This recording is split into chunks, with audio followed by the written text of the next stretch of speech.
Hi, this is Dino Raquel. I'd like to give you an education on copper sinks. And I don't want you to take my word for anything that I say. Look it up on Google.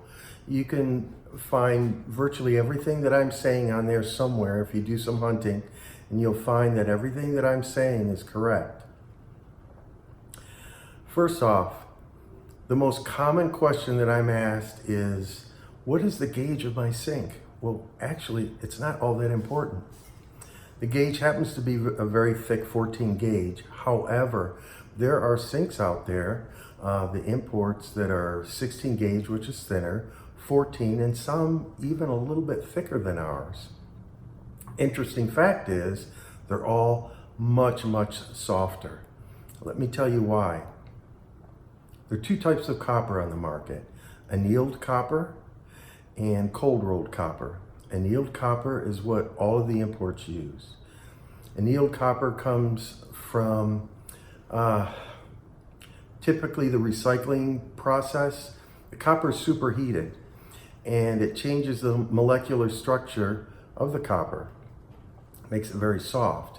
Most people associate copper with being extremely soft. Well, cold rolled copper is made differently. It's not superheated. That's why they call it cold rolled. You've probably come in contact with both types and didn't realize it. The pipes in your home, if they're copper, are cold rolled. Try and bend one. They don't bend very easily. You can take a 3/4 inch piece of pipe and do chin-ups on it. However, in the air conditioning business, they use annealed copper because they have to bend those pipes easily to get around obstacles and make coils and things like that. Cold rolled copper is very difficult to come by in the size sheets that are required to make sinks. Therefore, there's only a few manufacturers in the United States that make this stuff.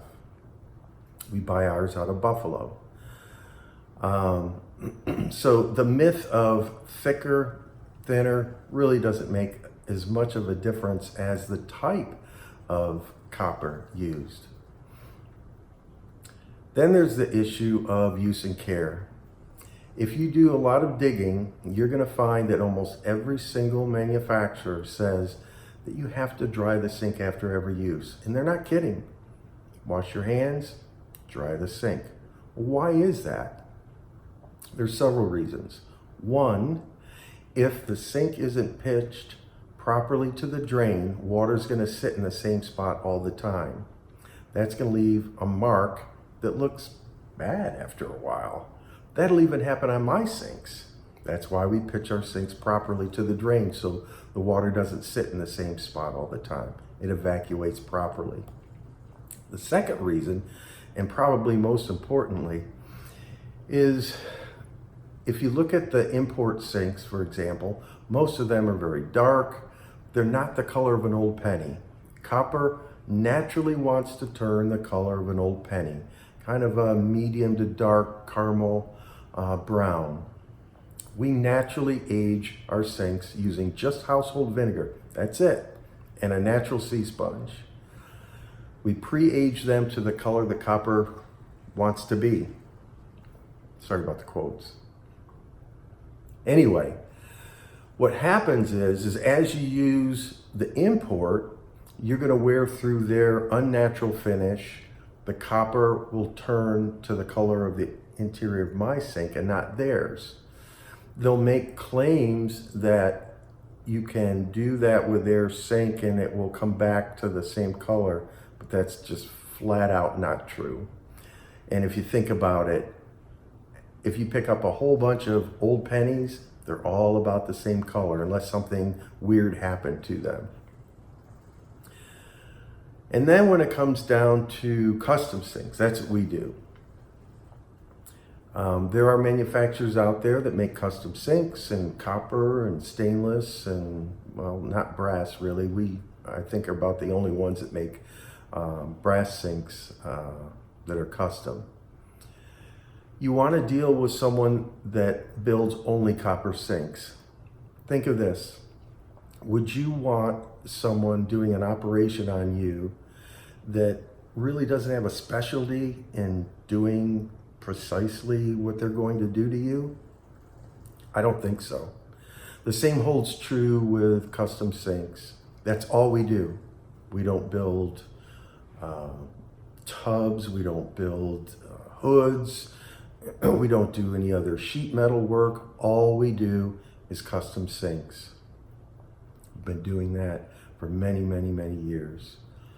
My factory is located about, 50 steps from my office.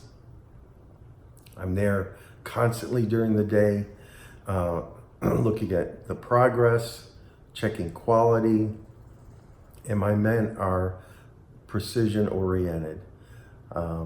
Another thing that you're going to see by the imports is almost all of them say that their sinks are plus or minus a half an inch. I don't know what kind of yeast they're adding to the mix, but metal is metal. It doesn't grow or shrink. We build our sinks to the size that we call out, and that's important when you're planning your kitchen. There's nothing worse than ordering a 33-inch sink and getting one that's 33 and a half or 32 and a half. You'll get a 33-inch sink from me. Lastly, I have probably the most robust guarantee in the industry. And I've said this on my website since, late 1998. If you are not thrilled with the quality of my sink, return it. I'll pay the return cost. I'll refund all of your money and send you a check for $100 in consideration of your inconvenience. That's how positive I am that we build the finest sinks in the world. That goes for copper sinks, brass sinks, stainless sinks, etc. Anyway, thanks for listening, and do your homework. Check out what I said about annealed and cold rolled copper. I think you're going to find that everything I said is very precisely true. Have a great day.